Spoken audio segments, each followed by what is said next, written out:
Welcome to this video on long exposure daytime photography. So we're here in Sicily and we found this awesome Italian food market. There is hundreds of people walking up and down this street. So to remove them from the scene is going to be really difficult, but I know of a way. We will end up with some slight ghosting of people moving around the frame, but it's going to mostly remove the people from this scene. If you look down the street, that's going to seem really hard, but you'll see that everything that is still will remain still within the scene, with just a little bit of ghosting where people walk from one area to another or they stand in one place and the camera captures them there for a while. That's most notably going to be the people working in these market stalls. How do we do this? Well, first of all, set your camera to aperture priority mode. I'm going to set my aperture all the way to f/22 here. I'll set the exposure right in the middle, and I'm going to make sure I don't have a filter on my camera. My exposure settings are telling me that the shutter speed should be 1/4 of a second. So if I take a photo, at 1/4 of a second, I have a well-exposed photograph. However, you can see loads of people in this shop and I want to remove them. So what am I going to do? Well, I'm going to switch now to bulb mode. I'm going to keep my camera settings at f/22 and ISO 100, but I'm going to add a 10-stop filter to the front of my lens. What this is going to do is it's going to reduce the amount of light that comes into the lens by 10 stops. That means we are halving the amount of light that comes into the lens 10 times. So 1/4 of a second becomes half a second, which becomes 1 second, then 2 seconds, then 4, then 8, then 16, and so on and so forth. You can do this maths in your head, or I have a handy little app for this.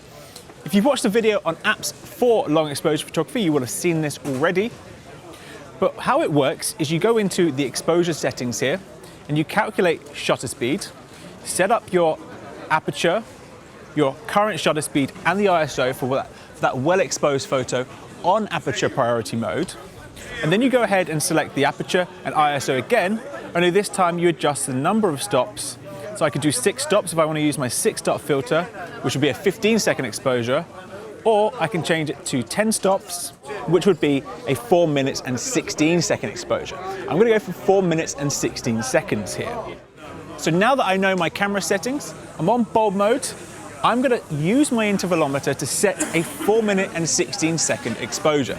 First of all, I'm going to manual focus, make sure it's set to infinity. And I'm going to add the filter to the front of the lens. I've already set the composition that I'm happy with. And then I'm going to mount the filter to the front of the lens.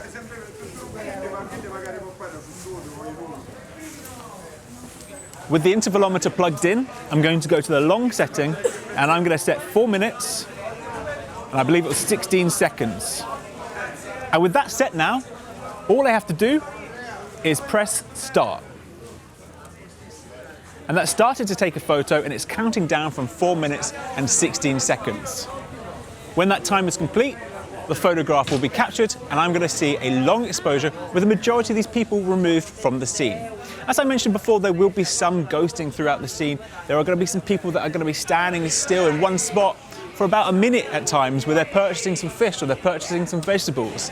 And that's going to cause some ghosting in the scene. That's actually something that I'm looking for in a photo like this. Because sometimes it's nice to have everyone removed, and other times it's really good to just have a little bit of ghosting in places so you can see it is actually a special exposure. It's a long exposure to get this really cool result. So 4 minutes and 18 seconds are up, and now we have a really cool photo of just a little bit of motion blur from the people passing through the scene, but we can mostly capture everything which is still in this frame. I want to see what it looks like if we turn it to a 16-second exposure, which is just 6 stops. So I'll change it now from a 10-stop filter to 6-stop. And this I really think shows the difference between 10 and 6 stops and why you might want to own both. And I'll set it now to just a 16-second exposure. Now 16-second has much more detail in the people that are walking through the frame. It's a really cool shot, but it's not doing that same effect as removing people from the scene. I'm going to try something cool in a second. What I'm going to do is, with a 16-second exposure, I'm going to go ahead and set a delay timer of about 10 seconds. I'm going to jump in the frame, stand there and face straight into the camera and let all the movement pass me and capture me still with all the stillness around it too. You should try this at home too. So I'm going to set a delay, and I'll do 10 seconds. So it's going to delay for 10 seconds.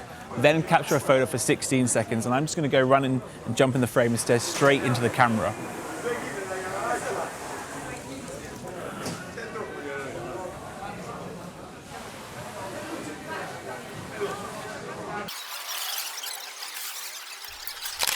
I'm dealing with a little bit of lens flare here. I'm going to go a bit further back so I'm in better focus, and my movement from side to side as I try and stand still will be less obvious.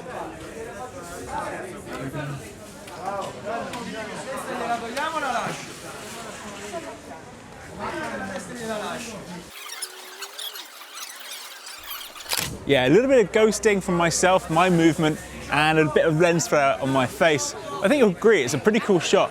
It's quite hard to stand still for 16 seconds, so there's going to be a little bit of motion blur, but it's a cool result all the same.